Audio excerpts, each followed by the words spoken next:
the hill and realized its importance. When he saw the Confederates coming, he rushed a brigade of 1,300 men to guard it. And just as the brigade was positioned, the Confederates struck in this fashion.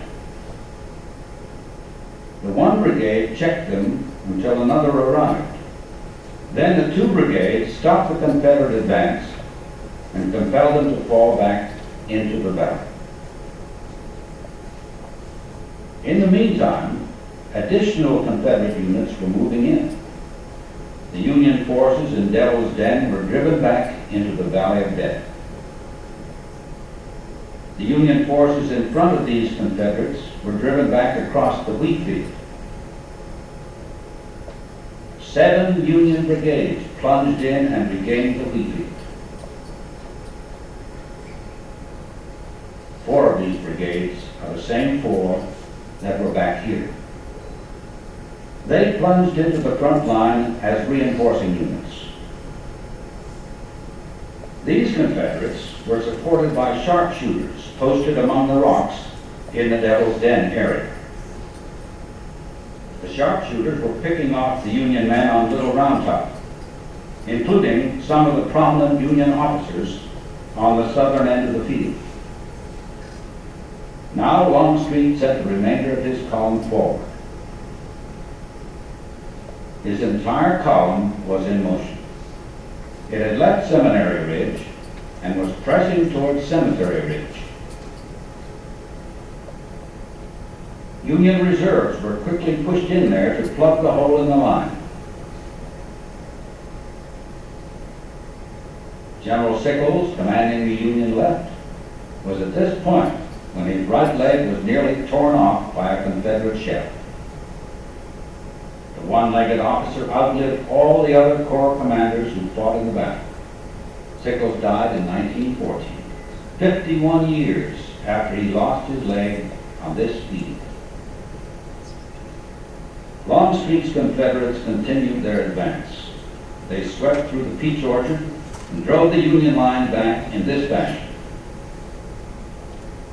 The Union forces in this sector were driven out, and Longstreet's troops moved into the wheat field, fought their way through the wheat field into the Valley of Death, and launched another assault on Little Round Top.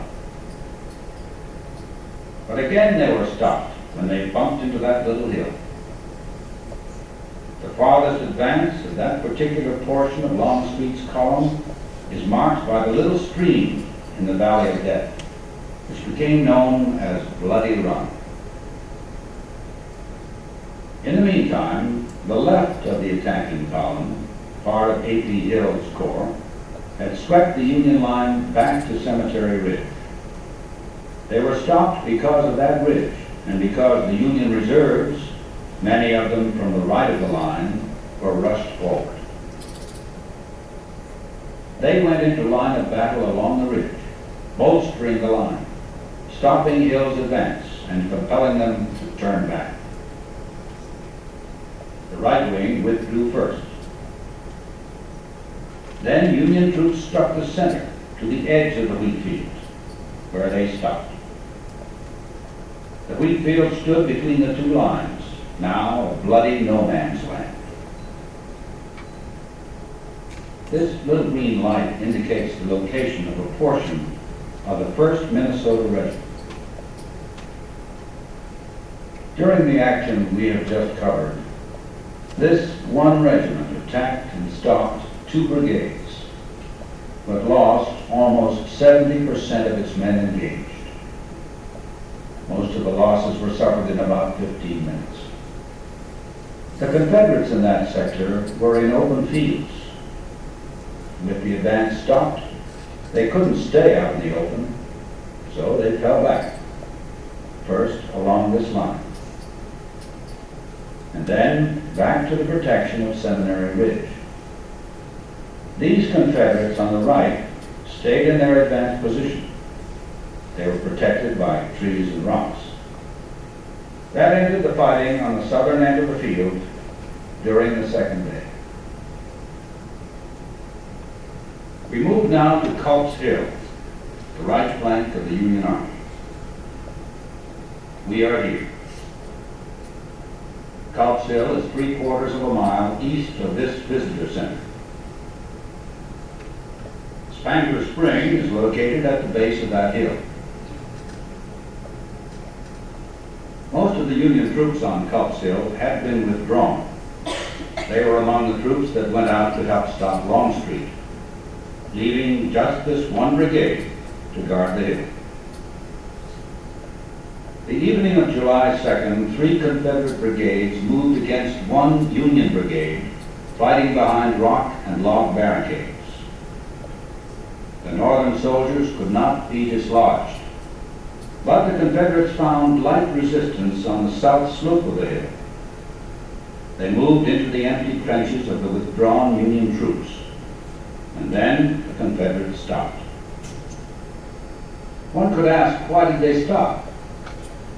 They had moved against the hill late in the evening, and the falling of darkness hampered their movement over unfamiliar ground. Also in those days, communications depended on daylight. Somebody on foot or on horseback carrying a message.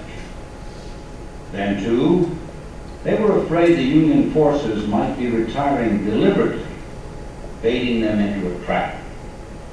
Uncertain, they decided to wait until daylight. During the night, the Confederates were reinforced by 4 brigades. But the pause in the battle was fatal. It gave the Union officers time to return all of their troops and to add reinforcements. On the morning of July 3rd, the last day at Gettysburg, the Union position was too strong, and the Confederates had lost their chance. The battle at Culp's Hill was renewed about 4 in the morning on the 3rd day. They hammered each other for 7 hours in what some called the bloodiest fighting of the war. About 11 o'clock, Confederate officers, realizing that it was a waste of life to continue the conflict, ordered their men to withdraw, and in breaking off the engagement, ended the threat to the Union right flank. That brings us to Longstreet's assault, popularly known as Pickett's Charge, considered by some the turning point in the 4-year American Civil War. The attack occurred in the afternoon of the last day at Gettysburg. The Confederates withdrew from Culp's Hill at 11 in the morning. From 11 until 1 in the afternoon, the field was quiet. Lee was preparing the stage for one of the great infantry charges of history. Meade, anticipating that another assault would be made, was preparing to repulse it. They were juggling positions. Finally, the 2 armies were in position along these lines. Lee maneuvered nearly 12,000 men into line of battle. Keep in mind that we are located here.